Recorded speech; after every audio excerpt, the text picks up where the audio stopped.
ভাৰতৰ সংসদৰ ভিতৰত অমিত শ্বাহ ডাঙৰীয়াই ভাৰতৰ সংবিধান প্ৰণেতা যিগৰাকী ব্যক্তিয়ে ভাৰতবৰ্ষক এখন সপোনৰ ভাৰতবৰ্ষ বনাবলৈ চেষ্টা কৰিছিল, যিজন ব্যক্তিয়ে ভাৰতবৰ্ষৰ এখন দলিত মাইনৰিটিসকলৰ কাৰণে এখন সুন্দৰ ভাৰতবৰ্ষ গঢ়ি থৈ গৈছে, সেই সংবিধান প্ৰণেতাগৰাকীক সংসদৰ ভিতৰত তেখেতে অন কেমেৰা তেখেতক অপমান কৰিছে।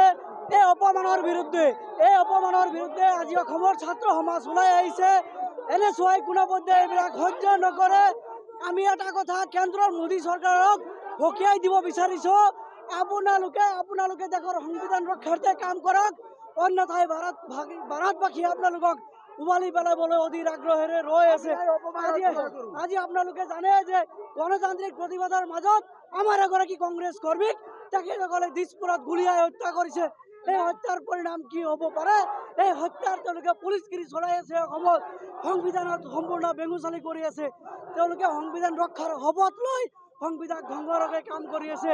আমি শ্বহীদ মৃদুল ইছলামৰ হত্যা ন্যায় বিচাৰিছোঁ আৰু ভাৰতৰ সংবিধান প্ৰণেতাগৰাকীক যেনেদৰে তেওঁলোকে অপমান কৰিছে, এই অপমানৰ উত্তৰ গোটেই ভাৰতৰ ছাত্ৰ সমাজে দিব। এই অপমানৰ উত্তৰ অনাগত দিনত ভাৰতবাসীয়ে ভোটৰ জৰিয়তে প্ৰদান কৰিব। ধন্যবাদ। গৃহমন্ত্ৰী হিচাপে এই পুলুঙা মন্তব্য দিয়াটো একেবাৰে গ্ৰহণযোগ্য নহয়, যিহেতু তেওঁ হৈছে গৃহমন্ত্ৰী। গতিকে তাৰ জৰিয়তে আমি ধিক্কাৰ জনাইছোঁ আৰু সেইকাৰণে আমি আমাৰ ৰাইজক ওলাই আহিছোঁ। গতিকে সেই বাকী একো ক'ব লগা নাই। আৰু লগতে এই আমাৰ সাংবাদিকবোৰক যিটো কালি যেনেকে মাৰা কৰিছে, এইটো অসম পুলিচে কোনো যিহেতু গ্ৰহণযোগ্য হ'ব নোৱাৰে আৰু নহ'ব।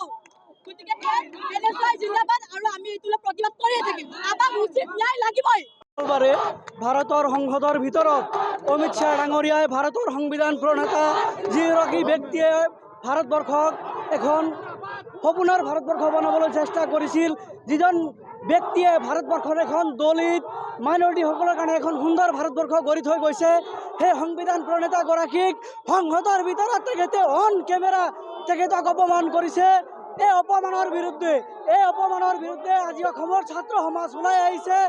এনে চোৱাই কোনোপধ্যে এইবিলাক সহ্য নকৰে। আমি এটা কথা কেন্দ্ৰৰ মোদী চৰকাৰক সকীয়াই দিব বিচাৰিছোঁ। যিকোনো খবৰৰ বাবে যোগাযোগ কৰক 7099017330 লগতে 7099017110 নম্বৰত।